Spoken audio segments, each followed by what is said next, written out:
You have wasted your entire life, but it's okay. What does the it's okay mean? Well, the it's okay means that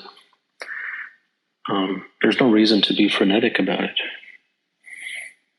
And there's no reason to try and feel good about it.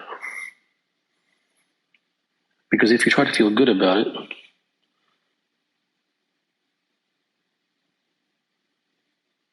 you'll just chase your own tail. If you become frenetic about it, what is the freneticism going to do? Is the freneticism going to take you somewhere to where you stop wasting your life? So any reaction that you have is irrelevant. That's what it's okay means.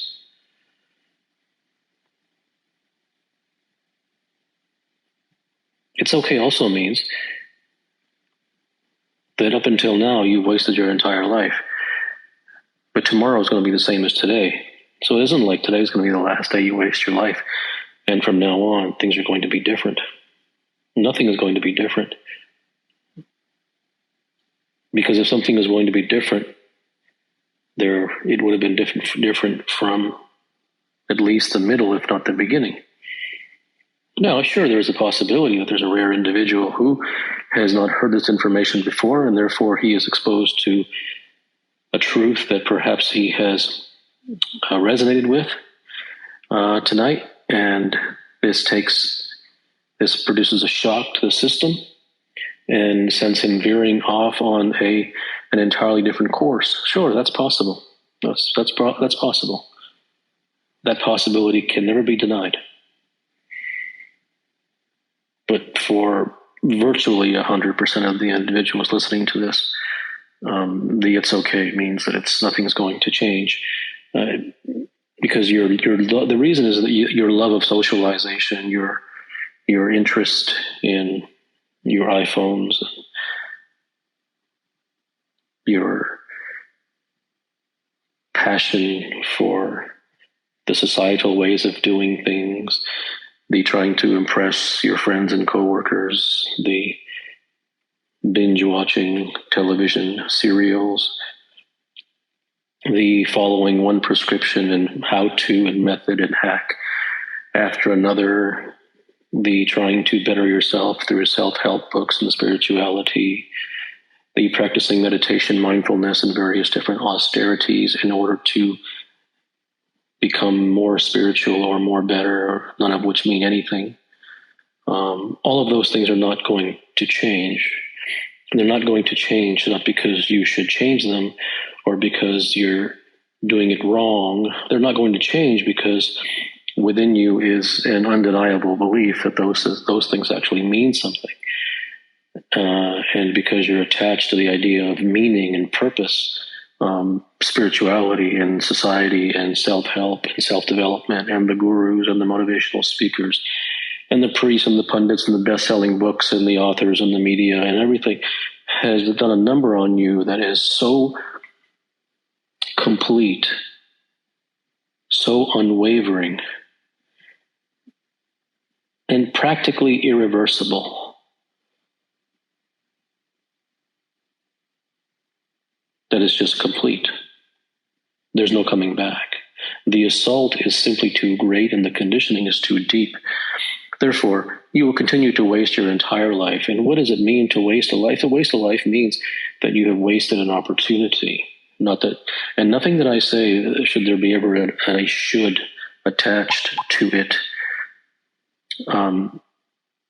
It isn't that you should not waste this opportunity. You shouldn't do anything or should do anything. There's no right or wrong, good or bad. With the opportunity to find truth or realization or understand who you truly are. But because society has conditioned you to seek happiness and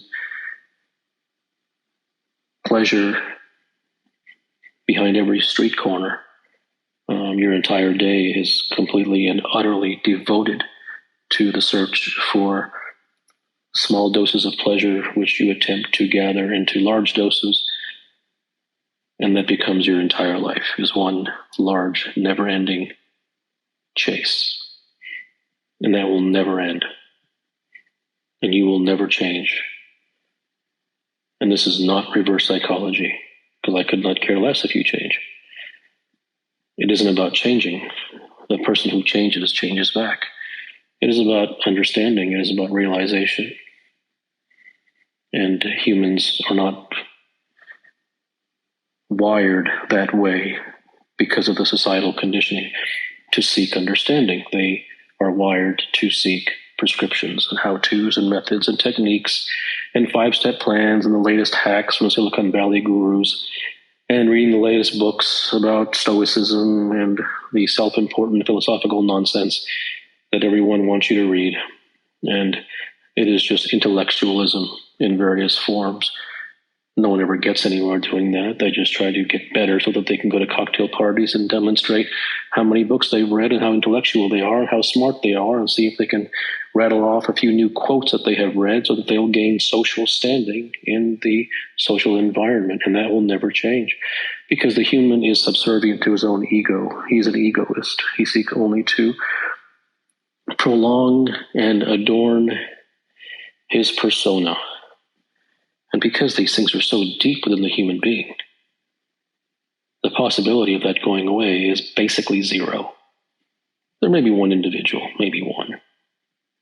And that, to be honest, that one that's out there, or 2 or 4, are very unlikely to have found serendipitously this podcast. So therefore, there are none.